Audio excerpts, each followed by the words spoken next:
Happy holidays, Pitt fans. Noah Hiles and Chris Carter here on the Post-Gazette Sports Now Network for another Pitt mailbag. And one of us is in the holiday spirit, it looks like. Chris, What you mean? Black Panther is still in theaters. I'm going to see it for a fourth time. Thank you. Fourth time? No, I've only seen it twice. Oh, okay. I haven't been to the movies in a while. It's probably because I've been to like every state aside from you've traveled the entire country. The "I've been everywhere, man" commercial. That is Noah Hiles right Yeah, now. that's Jeff Hathorn from 93.7 The Fan today at Pitt's media availability. He said, "Noah, this is Pittsburgh. Welcome here." And I was like, "Yeah, a lot of bridges here. Where are all the steel mills?" A lot of bridges. Yes, but a lot of traveling, a lot to cover. Congratulations to Pitt soccer and volleyball on reaching the Final Four. I nailed that prediction a couple mailbags. Yes, you did. I said the tie. Yeah. Both of them make the Final Four. Both of them did. But speaking of mailbag, we got a lot of questions, some football recruiting. National Signing Day is, of course, Wednesday, the 21st coming up. We'll have you covered for that. And some Pitt basketball. Panthers have a big game Tuesday against Syracuse. But we'll start off with Pitt football. We're recording this Monday evening. And, it was a very eventful Monday afternoon. So someone asked here, let me find the question. Lewis asks, can we get a recap of how many players Pitt won't have available for the Sun Bowl? Or would it perhaps be easier to answer which starters will be playing against UCLA? And Lewis, that's a good question. And I'm sure it's something that a lot of people are wondering because Monday morning, four players announced that they would be declaring for the NFL draft. It was Deslin Alexander, Servassier Dennis, Gabe Hoy, and Izzy Abanikanda. The night prior to that, Sunday evening, Brandon Hill also announced that he would be heading to the NFL draft. So that's 5 Pitt players right now there. Pitt will also be without Kalijah Cansey due to injury. John Morgan and Keaton Slovis will also be gone because they're no longer with the program. They're both in the transfer portal right now. So by that count, that's 8 right here. 8 of the 22 starters on Pitt's team that won't be available. And Carter, Pat Narduzzi indicated today, Monday afternoon, that there might be more who could be opting out. And going off of what we know now, going off of, I guess, speculation, I'll ask you this. Who else do you think could be opting out this week? Who do you think has a chance to not play in the Sun Bowl out of preparation for the next level? I think Hava Baldonado, he hasn't officially declared. He's in the East-West Shrine Bowl, but he's not declared that he's out. I think it'd be very realistic to expect him to maybe be part of that list. Eric Hallett has Eric Hallett announced, or has he? Eric's playing. Okay. Pat said that today. He said Monday, as of Monday, Eric Hallett is playing. Okay. That's all the information I can reveal, but I think we'll see number 31 out there. As far as Haba, I'll say this. I think that we probably won't see him, and I think that it's a mixture of both. Like, I don't know if he was also injured. He was injured against Miami, so I think that we're allowed to say he was at practice. I can't say if he practiced or not, but he was at practice Monday. So we'll leave it at that. But I do not think we will see him playing against UCLA in the Sun Bowl. But anyone else? Hallett, Haba, who else on your mind? I mean, Hallett, since Hallett is playing, I think we would have heard if Jared Wayne wasn't going to play. There was some speculation that he might transfer. I think we would have heard from him a little bit. I get the sense Jake Cradle's going to play, and he'll be back next year.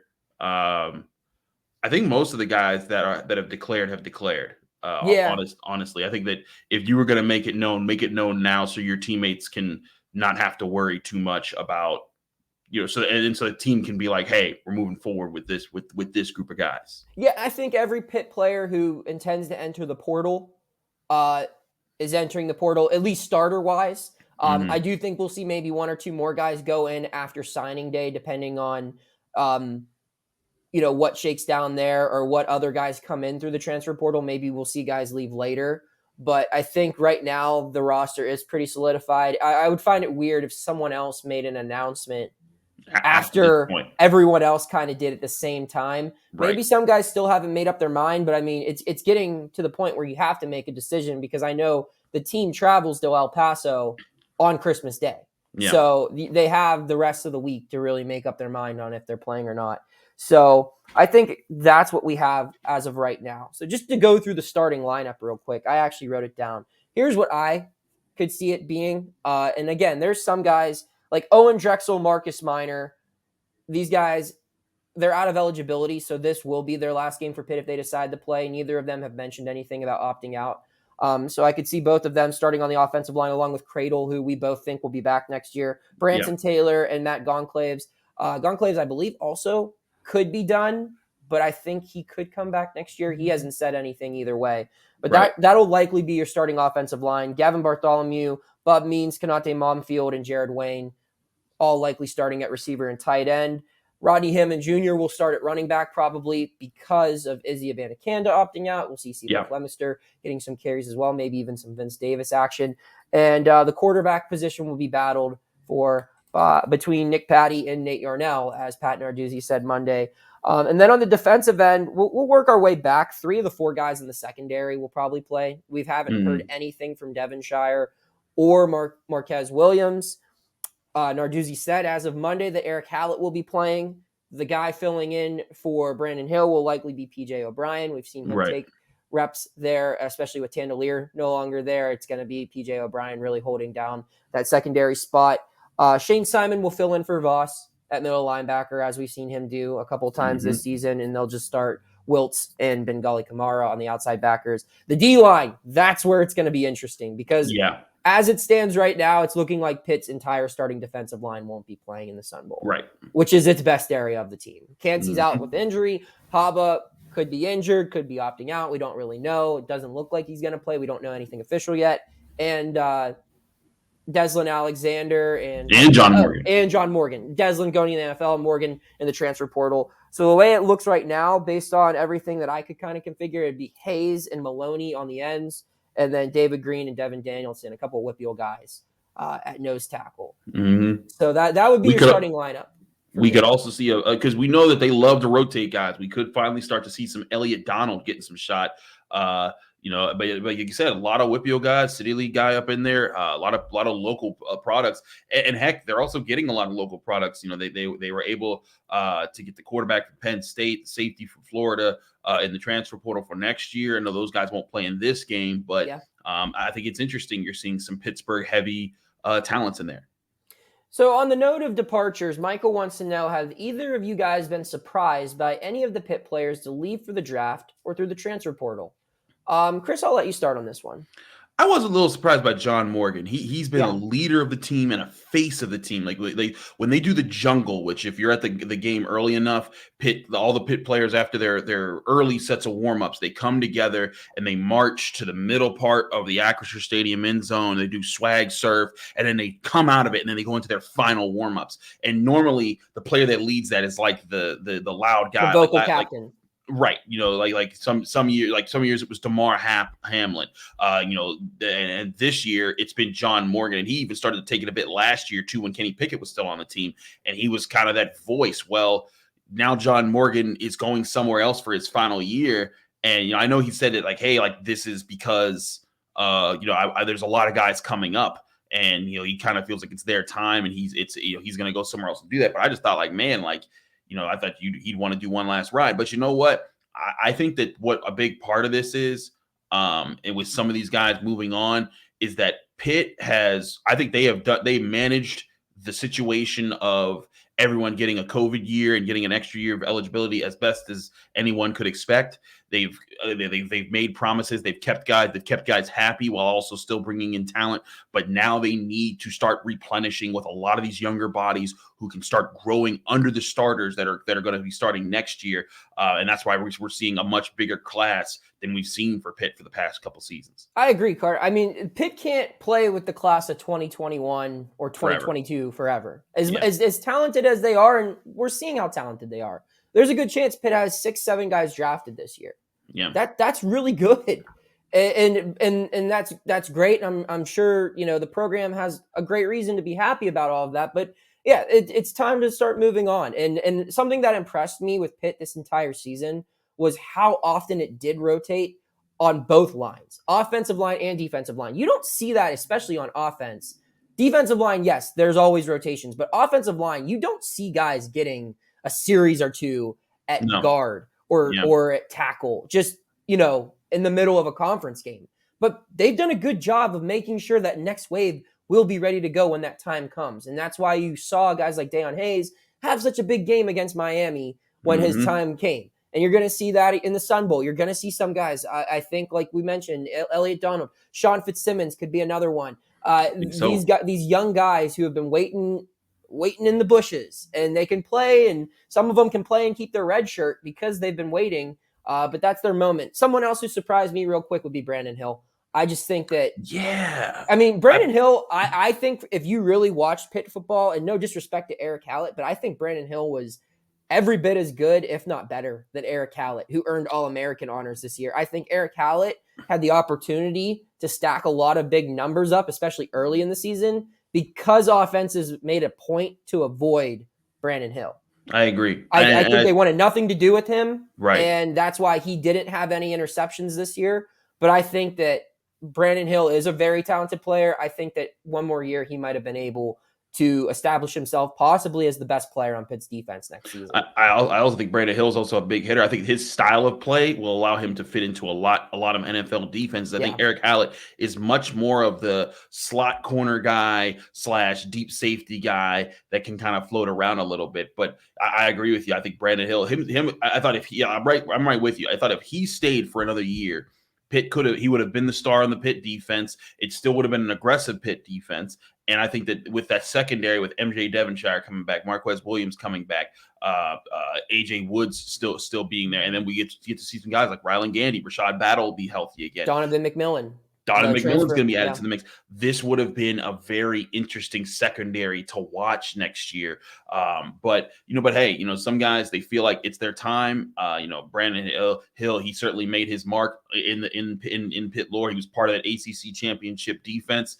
And if they get this win on the 30th, they'll be part of 20 wins in 2 seasons. Again, something that hasn't happened since like the early 80s. So I think it's I am surprised by that one, but I think what's also, and I think we should say this, I am, at least in the initial responses that I've seen, I am so glad to not be hearing nearly as much vitriol against players who decide to opt out. Like last year, I could not, I was just so tired of the Kenny Pickett isn't sticking for his team because he was opting out of the bowl game. I think people are finally starting to get, this is just how it works. Players realize this game, I'm not getting paid by this game. I'm not getting, this game isn't getting our team a playoff win. It's not getting, I need to focus on my career and making sure that I can go to the NFL, be healthy, and not end up like the Ole Miss quarterback who got hurt last year. Can't remember his name right now. I know who you're talking about too. I forget. Got drafted by the Panthers. Right. That's it. I don't know. He's not that important. But I know what you're saying. Matt Corral. Yes. Yeah, Matt Corral. But like, guys like that, or Jalen Smith from Notre Dame when he got injured in the bowl game. And yes, those are few and far between, but you don't want to be that person. So right. I'm glad there's a lot less of that this year. I think the public is starting to understand, until there's more done for the postseason in college football, there's not as much of a reason for these kids to stick around. Yeah, and to build upon your point, these bowl games don't mean anything. They don't. With the playoff now, they don't mean anything. Yeah. I'm sorry. I mean, I get the tradition. I'm excited to cover it. I'm not trying to delegitimize the Sun Bowl, but in reality, it's just no, Hiles, your credentials get yanked by Tony the Tiger. End of the day, like did that loss in the Peach Bowl really take anything away from Pitt's season last year? No. Why? Because Kenny Pickett didn't play in it. Right. Like, that's why. I mean, there's certain bowl games that still carry their luster, even if they're lust that, even if they're not a playoff game like the Rose Bowl or something. But even that, there are 2 bowl games every season that a team wants to be in, and it's 2 playoff games. And if you're not in those 2 games, you're just playing for a trophy, like right. a trophy that used to mean a lot more than what it does now. Well, I agree. We'll move on. Bob wants to know, with signing day coming up, what 3-star player who will sign with Pitt this week do you feel has the best chance to go on and become a future NFL talent, the same way guys like Kalijah Cansey, Izzy Abanikanda and Kenny Pickett did? I'll go That's with a good Isaiah. Go ahead. Oh, Go sorry. ahead. I was just saying that's a really good question. This is a good question. I'll go with Isaiah Neal. I'll also say it's been very Isaiah Neal is impressive. now a 4-star now. Oh, I missed that. I thought he He's was. been elevated. Yes. He's been elevated. I So think right after his team won a state championship, I believe they elevated him. Yeah, and there was a really cool video of him hyping up his team in the locker room, and I was like, man, this is what we work in the summer for. Right. Pitt fans are gonna love that kid. Well, dang it, he was my answer. Yes. Why'd they have to bump him up to 4-star? I'll save you here, Chris. I'm gonna go with TJ Harbison. Okay. The running back they just signed out of Georgia, another kid who I believe just won a state championship. Just recently committed to Pitt like a couple weeks ago. I believe last week, if I'm not mistaken. So I know Pitt has a couple of other running backs already planned to sign this week, but I don't know. I just think that Harbison, just looking at his build, his size and his attributes, he reminds me a lot of the guy wearing number 2 that we watched this past fall, who can kind of maybe just needs one season to get in Frank Signetti's offense and make the most of his opportunities. And that's the big thing also where I'm picking a running back. It's simply because I think this system is built to produce. It's built to turn 3-star running backs into NFL talent. Signetti's been doing that. I agree. He's been doing that. I think that's something they specialize in. I'll say another name then, Jordan Bass. Okay. He's a tweener between being a safety and a linebacker, 3-star kid out of Virginia, but he's 6'3". The highlight clips I've seen of him look impressive. I think he's going to be a guy that wherever the Pitt puts him, he's going to be a physical presence. If he goes to safety, man, I think that a 6'3" guy, and if he's a kid that learns if he has a really good 40 time, if he can change direction very well, that kind of height and size and speed in the middle part of the field would put him on the map to be an NFL talent if he can put all that together. But even if you're 6'3" and you're a linebacker, you're plenty big. So I think that he's another guy that Pitt fans should definitely keep an eye out for. I'm going to give one more caveat because this kid hasn't committed, but I know Pitt has offered, and I think he's going to announce his commitment on signing day. Steel Valley's Cruz Brookins. Oh, yeah. If he does commit to Pitt, I know he decommitted from, I want to say Kent State, I believe is where he was. It was Kent State, yes. But I know he took a visit to Pitt recently, and I know Pitt has offered. And if he ends up being the fourth Pat signal that went off this weekend, because everyone else that Narduzzi, signified signing actually did or gave a verbal commitment, there's just one mystery player left. If that's who it is, then I think Pitt could really get a steal with him. I think he could be one of the next great whippeal defensive backs to catch on at Pitt and, earn an opportunity at the next level. I will be excited to cover him if he does indeed sign with the Panthers. So on the note of whippeal players, James wants to know why Philly high school football is not a Pitt pipeline. Why not Philly, and specifically Section 12, is represented on Pitt's roster? These kids are tough like whippeal kids. Well, I mean, Imhotep Charter would beg to differ. They've lost to a whippeal team back-to-back years in the state championship. No, I'm just kidding. But in all seriousness, I think there are 2 Philly area guys on Pitt's roster. You have Chris Maloney, who went to LaSalle College High School, excuse me, and Javon McIntyre went to Imhotep. Those are really the only 2 District 12 kids, I believe, on Pitt's current roster right now. Out of all the kids who gave verbal commitments to Pitt, I don't believe there's one from District 12. I only think there's a couple from Pennsylvania in general. There's one from the York area, and then there's Lovelace, the guy from Leechburg. So I guess the short answer to that one, James, would be there's another school in Pennsylvania who does a really good job of recruiting Philadelphia well. That's where I was good. I was going to be my answer. You're competing with, Penn State, which, they're rivals, but they're also big dogs. They're Big Ten football program. They've been a more successful football program for many years. And they, I think this is one thing that comes with, people need to not play this down. People talk about, I know Penn State fans like to make fun of Pitt for attendance, but that kind of stuff matters. It does. You take a recruit to a place that's 100,000 deep and cheering and losing its mind. That's going to mesmerize players, and it doesn't mesmerize everybody because like Pitt does get Philly guys, like you said. Like right now, biggest name that Pitt has, and they won't be announced this year. It'll be next year. But Jahsir Whittington out of Imhotep, he's a 4-star defensive tackle, looking like maybe the best defensive player in high school football in the state at times. And if he sticks as a commit and gets signed this time next year, it's going to be a huge step. And he's going to be a guy that I do think you see lead Pitt football in 2026, 2027 when his time comes around. Maybe 2025. Maybe I'm projecting too much with years being out there. But point being, that competition is real, and that's why you see Pitt go to New York, they go to Virginia, they go to places like that, and you get good guys. Kenny Pickett, New Jersey, a lot of people overlooked him. And they also have a really good Florida connection. Charlie Partridge recruits like crazy down there. That's how they got Kalijah Kancey, who no one wanted to touch, and now unanimous All-American. I think Pitt's done a really good job building their hubs in a lot of places. Philly is just tougher because you have that in-state competition that is very real, and sometimes you got to pick your battles. And I think for the most part, Pitt's been doing a good job of picking those battles. Well, look, in the reality, I would hope that most Pitt fans would have enough self-awareness to understand this, that Penn State is a bigger football brand than Pitt. Yeah, it just absolutely. is. And while Pitt might be more popular here in Western Pennsylvania, statewide, Penn State is a more popular destination. It's it's by far the more popular team. And again, you can measure it by not only stadium size, but how many people show up to those stadiums each Saturday. And that's why you'll see Pitt lose out on guys in central Pennsylvania and especially on the eastern side of the state. And that's why you don't get the Micah Parsons.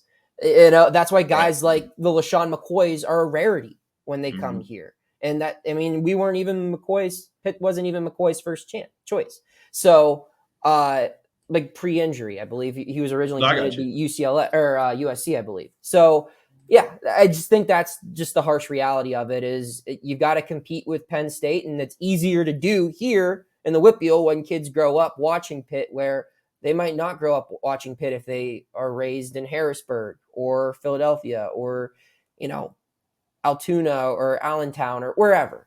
So Scranton, if they're, hanging out with Dwight Schrute. So we'll move on now. 2 more questions left, both basketball related.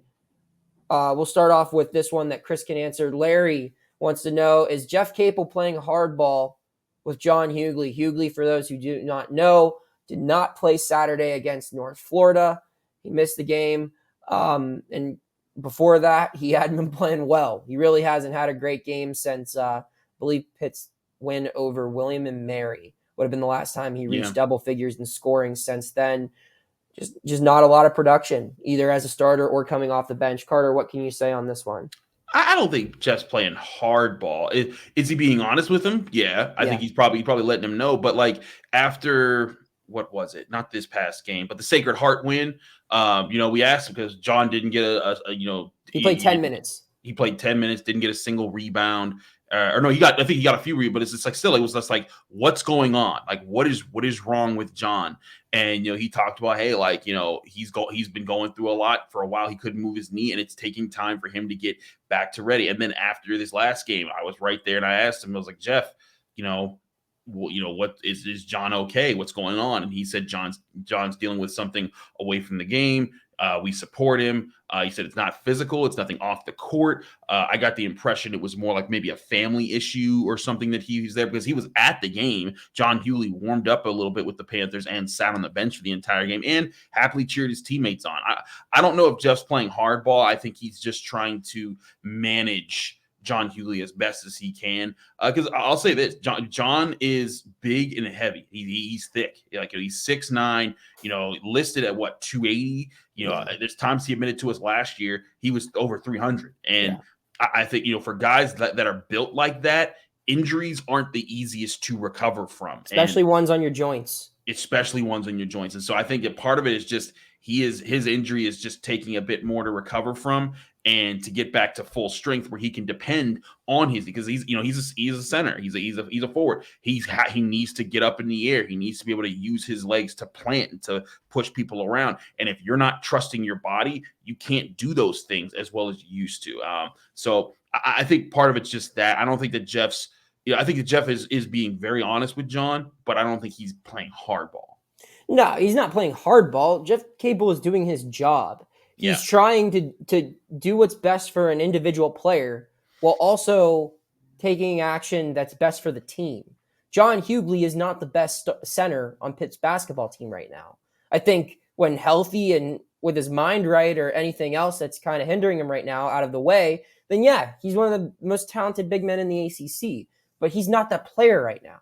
Federico is a better center than John Hughley at this current moment, production-wise. You just look at what Feddy has done and the opportunities that he has earned through Hughley's poor play. He's held down the fort. He led the way for Pitt against North Florida. He led the team in scoring with 22 points. I think he had 17 rebounds against Sacred Heart or something like that. He got key minutes down the stretch against Vanderbilt. They took Hughley out of the game because he was hurting the team. And while I commend Capel for not necessarily throwing Hughley under the bus and just saying, to hell with this guy. He can't figure it out. That's on him. Like that's what a good coach does. But at the same time, Capel's kept it real. As soon as that Vanderbilt game was over, one of the first questions I asked him, I said, what's wrong with John? And he just said, he's got to play better. And I said, will he start your next game for you at center? And he said, I don't know. We're 5 minutes after a game. But for him to not immediately, there's another Pitt coach who, when a key player played poorly this season, and I asked him, hey, will he start next game? He was like, absolutely. He's going to be starting the rest of the season. And he did. And to Capel's credit, he made the switch. And I get it. It's a different sport, different position, totally different situation. But Capel made the move. He did not show favoritism or anything. Did not treat him with kid gloves. He's coaching to win this season, and I give him props for that. But I agree with you, Carter. I don't think he's playing hardball with John Hughley. I think he's just doing what's best for the team while also trying to manage Hughley's individual situation the best he possibly can. We'll round out with Dan's question. Will a win over Syracuse be Pitt's best victory so far this season? I don't think so, Dan. I don't think so at all. I think Pitt's best win this year is over NC State. NC State's already got 10 wins this year. And NC State has gone down to the wire with some really good teams. Kansas, the defending national champion, being one of them. I also think that Pitt's win over Northwestern is more impressive than a potential win over Syracuse, regardless of how the Panthers do it. The Panthers went in to Evanston, Illinois, and blew the doors off of a Northwestern team that almost beat Auburn in their last contest prior to that game. And Northwestern and NC State are still both ranked ahead of Pitt in Ken Palm rankings for the nerds who follow that, like myself. But basically, the analytics say that those two teams are still better than Pitt. So those are two of Pitt's best wins. Pitt should be a favorite. The line's not out as of time when we're recording this. I don't know if Pitt will be a favorite or not based on them being on the road or whatever. But this is a game Pitt should win. It's a game Pitt needs to win if it's going to have any serious chance of receiving a postseason invitation, be it from the tournament, from the NIT, or anything else. Anything to add to that, Chris? I mean, I agree with you on all the points of the teams that they played before. I mean, Northwestern right now, for those who don't know, they're 8-2, and one of their wins is against ranked Michigan State. So, they've and that was a win that they had to get in Michigan State. So, that was a very good win, and not just because they beat them, but they beat them soundly. It was a 29-point romping that Noah, you covered. And then right after that, they get NC State, and they get that win. And if it wasn't for a last-second shot they allowed to Vanderbilt, they'd be coming into this game on what, an 8-9 game win streak? Yeah. Against Syracuse. They're 7-1 in their last 8. Since leaving New York, they're 7-1. There you go. I think that shows that this team has figured out ways to win. Now, I don't think that this Syracuse game is a must win. I think that this Syracuse game, it'd be nice for them to get it.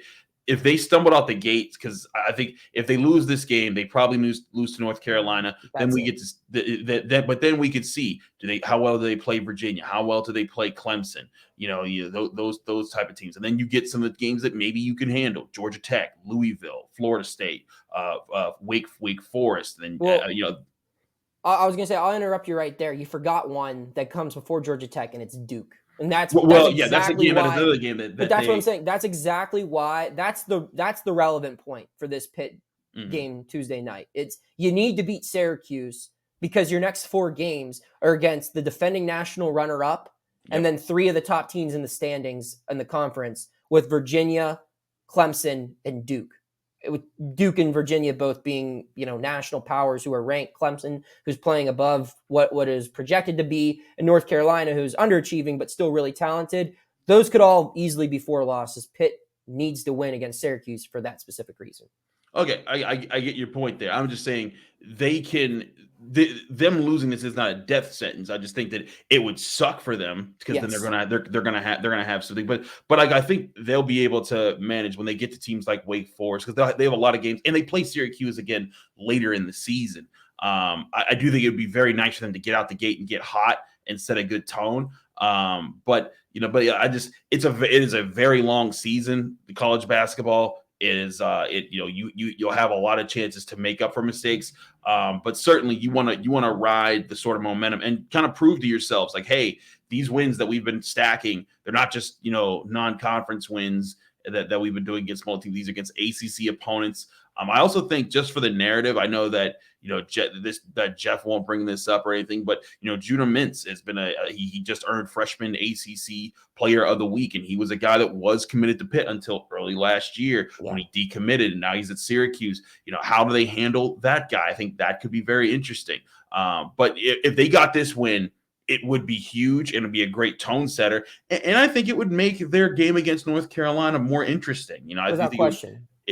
everyone would be like, can Pitt pull off this upset? Maybe not, because at the same time, Armando Bacot was the Player of the Week, not the Rookie of the Week for the ACC. But I think it'll be interesting. Does John Hughley start? If not, how does Fede Federico play against their bigs?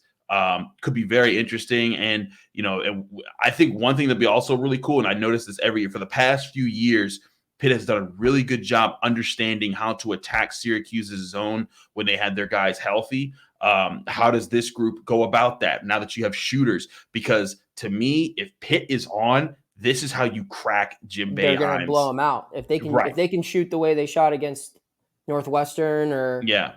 other teams from 3, even Vanderbilt, the way they shot against them from 3, they'll blow out Syracuse. It's just I think they got to make the give shots. up. Right. Make your shots, because then you'll test the fortitude, and does that young Syracuse team start to spread out a little bit? And what we saw on Saturday's game, granted, North Florida, not all that great a team or anything like that, but they were able to just go to their bigs and just dominate the paint. And if you're able to spread Syracuse out and get that out in them, you'll be able to choose what you want to do there. So I think this is a big game, but I agree with you. I'd say Northwestern and NC State were just as, if not more, impressive wins. But I'll tell you what, if they find a way to beat Duke or UNC this year, those will be the flag-bearing wins. No kidding.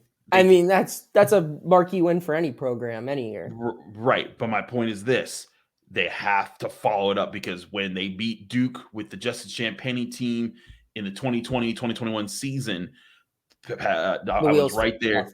Champagnie said right after the game, Pitt is back. They were 8-2, looked unstoppable, and then they collapsed. I think they won one more game that season, and they ended up with a losing record. It was terrible. They have to. And Jeff said this after the North Florida win. He's like, when we've won, everyone's saying things. We're trying to stay right in the middle. When we've lost, everyone's saying things. We're trying to stay right in the middle.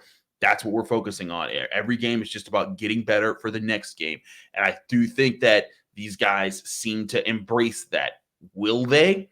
That's what we have to test throughout time. It will be interesting. Chris, as we wrap up the show, Christmas coming up this week. What's the best Christmas gift you've ever received? Man, best Christmas gift I ever got. I was 5 years old. Okay. And I came down the steps, and my dad got me the old Bat Cave / Wayne Manor the thing that like kind of busted out, where like it was from the Batman So a movie with like dollhouse. Michael Keaton. I'm logging off. No, I'm sorry. Keep going. No, you ruined it. I was having a moment and you ruined it. That sounds really cool. Was always a really cool gift. One time my father will always be impressed by this. He got me like one of those car beds, you put the mattress in the car. You had one of those? He took me out of it, built it, and then put me back in it, and I never woke up. And so when I woke up, I was like, "What?" And I was just very impressive. My dad was the man. I'm also just a hard sleeper. If I'm asleep, you ain't getting me up. That doesn't shock me. I'd say what does that mean? You just work very hard. You go. You're a high energy all the time. You probably pass out. You're zonked. I would say probably my best one would be my dog. I got a dog when we were 12. My childhood dog, cute. Macy. R.I.P. She's a good girl. But yeah, that would probably be my pick. But happy holidays to everyone who views this, regardless of whatever you celebrate, or even if you don't celebrate anything at all. Hope you have a great week, a great rest of the year. We'll see you one more time before the new year. But thank you for tuning in. As always, hit that subscribe all button if you haven't already, and keep clicking and viewing here on the Post-Gazette Sports Now YouTube channel. Happy holidays. Thank you for checking out this content from Post-Gazette Sports. If you liked the video, please like it and subscribe to our YouTube channel. If you enjoyed it on Apple Podcasts, please rate us 5 stars on Apple Podcasts. For 6 months of digital access to post-gazette.com for just $6, click the link down in the description.